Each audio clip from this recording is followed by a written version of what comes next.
Whose car is it? It's to my boss. Your boss? My boss, yeah. Where's he live? He's hauling these people for money.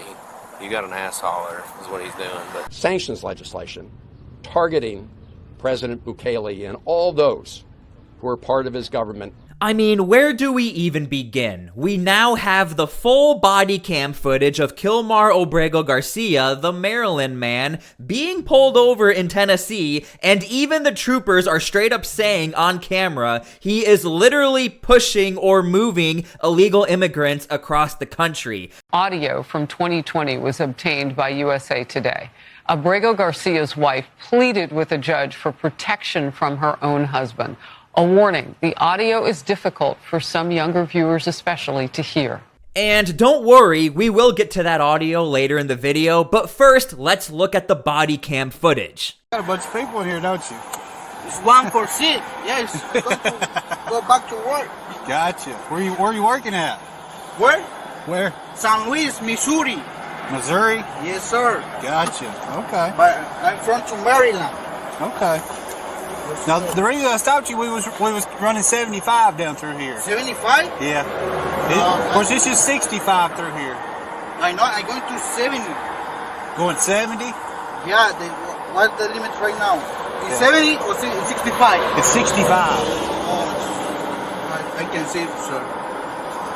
Now look, we're not going to nitpick every single thing, but off the bat, he has already admitted to speeding on camera, but it gets even worse. What? The problem with my license right now is suspended, right?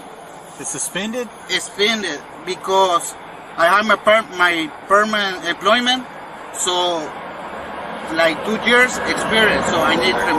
So right now I waiting the paper for migration. I go to the NBA, so you know. So where do y'all live at? Where I live in? I live in Maryland. Maryland? Yeah, Oxon.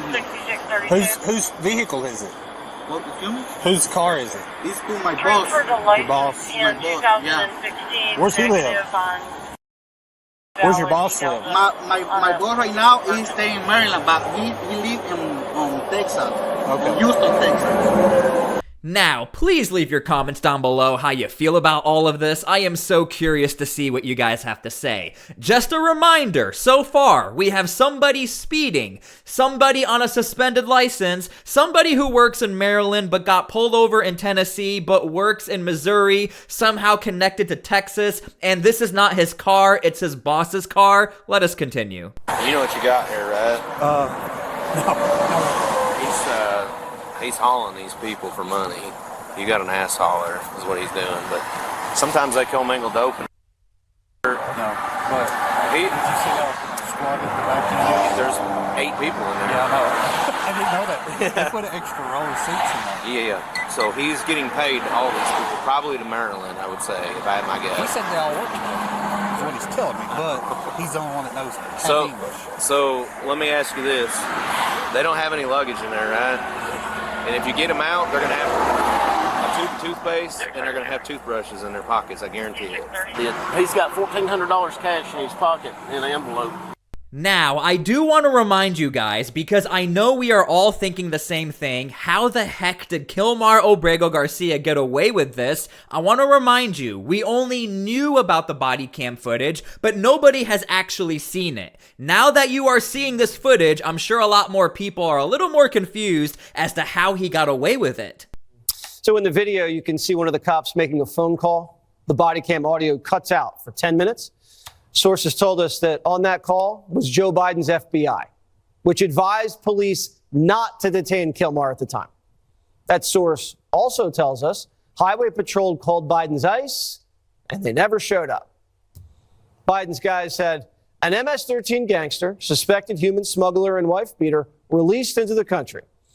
God knows what he did and was never caught for before Trump deported him. Now, please stick with me because we are going to listen to the audio of his wife, but first we have a sponsor because of you guys. Alright, this video is sponsored by The Wellness Company, and you're gonna want to hear this. Let's talk weight loss. We all know someone taking the Zempic or similar to shed pounds. Well, now it's up to a staggering 13 million Americans who take a drug for a disease they don't even have. And look, there are now class action lawsuits linked to side effects to non-diabetics, like gastrointestinal issues, pancreatitis, kidney problems, and even some have cancers. And I know we all think we are invincible, but do you really want to risk your health? So, do you struggle with cravings, have low metabolism, and stubborn fat? Well, you're not alone. The experts at the Wellness Company's medical board have developed a new, safer option to help curb appetite by working with your body's GLP-1 hormone without a prescription or painful shots.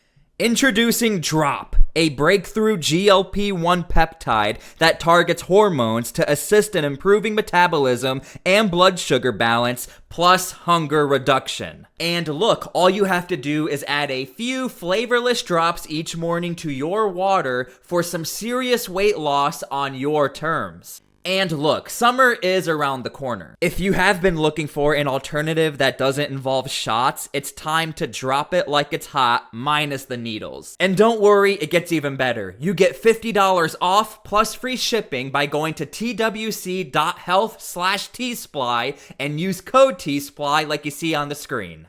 He grabbed me from my hair and then he slapped me. I have pictures of the evidence, like all the bruises, because even on Wednesday, he hit me like around like 3 in the morning. He would just wake up and like hit me. He slapped me 3 times, and then last week I did call the police. My sister called the police because he hit me in front of my sister. His wife responded to the audio with the statement, "My husband was traumatized from the time he spent in ICE detention, and we were in the throes of COVID. Like many couples, we were caring for our children with barely enough to get by. All of those factors contributed to the actions which caused me to seek the protective order."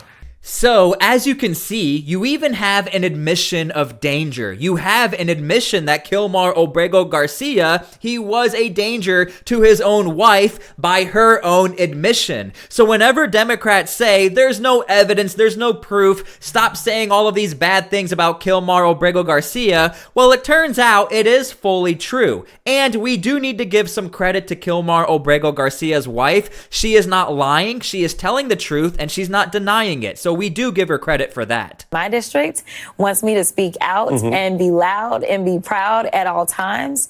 But you know what? We've got lots of great opportunities. And so I'm looking forward to some of the things that we're going to do on oversight as we continue to push back against this administration. Now that we know that they are doing things such as, you know, snatching people off the streets and throwing them down in what I would consider to be concentration camps or prisons, and these are people that haven't been convicted of anything, and it's wrong. Listen, we have oversight over them.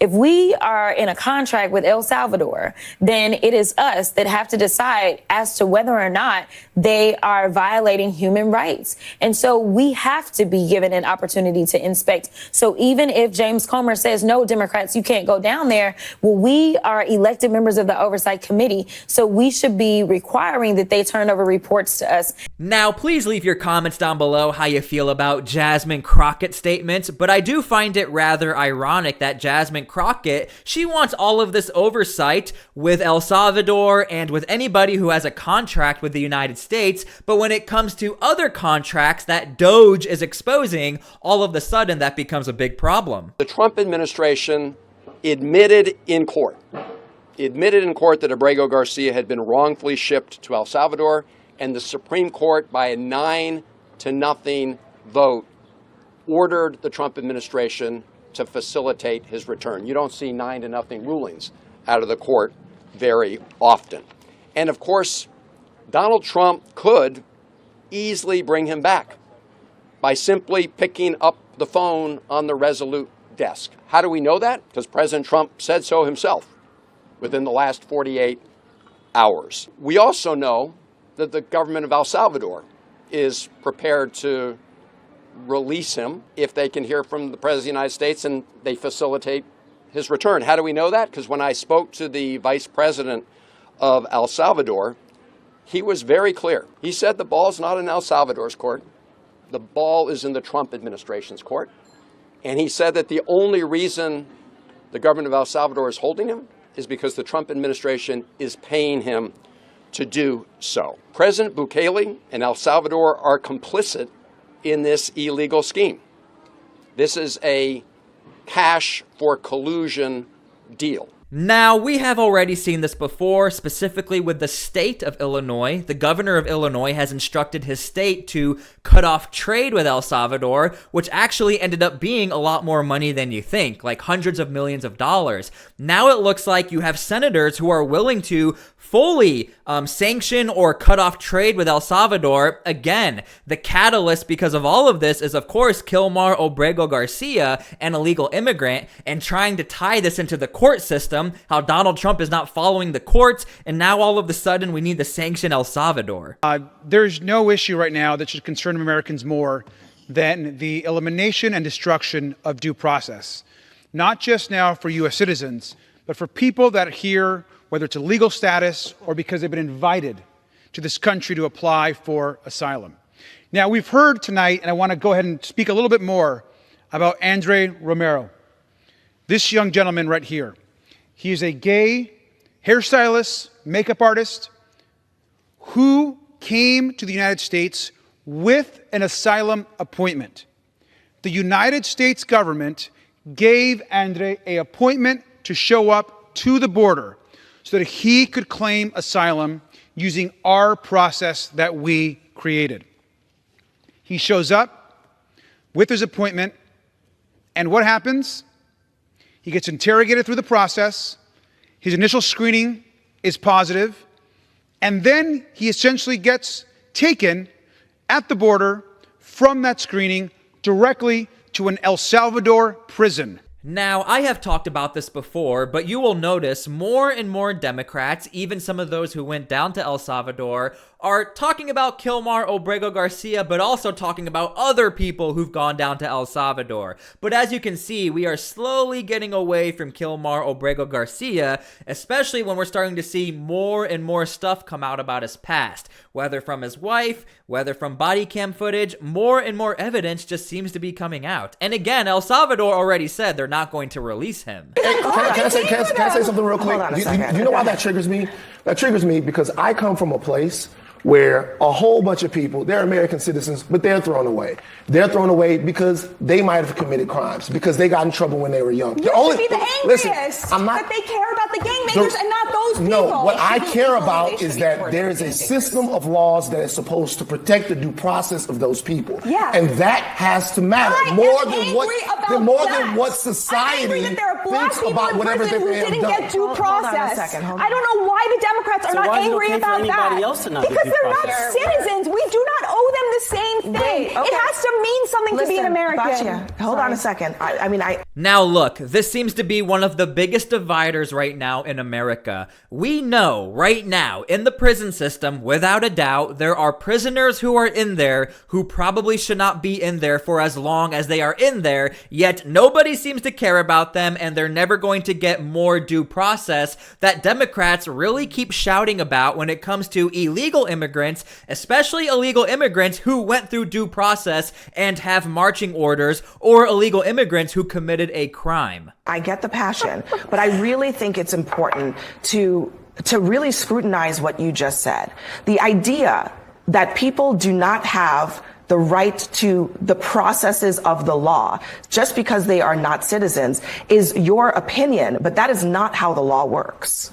You know that, right? The president has the right to deport people. Okay, answer my question. You understand that that is not how the law works, that it is not true that just because your citizenship status does not mean that you do not get the same rights to legal process as everybody else in this country. Abby, I think the country is. I think that the country. I'm answering your question. I am answering your very specific question. Okay. I think the country right now is very split. In fact, I just saw a poll yesterday from WIC, which was put out by 2A. The country is split almost 50-50 on this exact question. How much due process, how much of our investment and our money and our courts and our time do we owe people who committed a felony as their first act on U.S. soil? The United States of America, the people of this country are currently asking themselves that question every single day. So what? Okay, the opinion. And guess who's winning on it? It's Trump. Now look, that is the question. There seems to be a 50-50 split.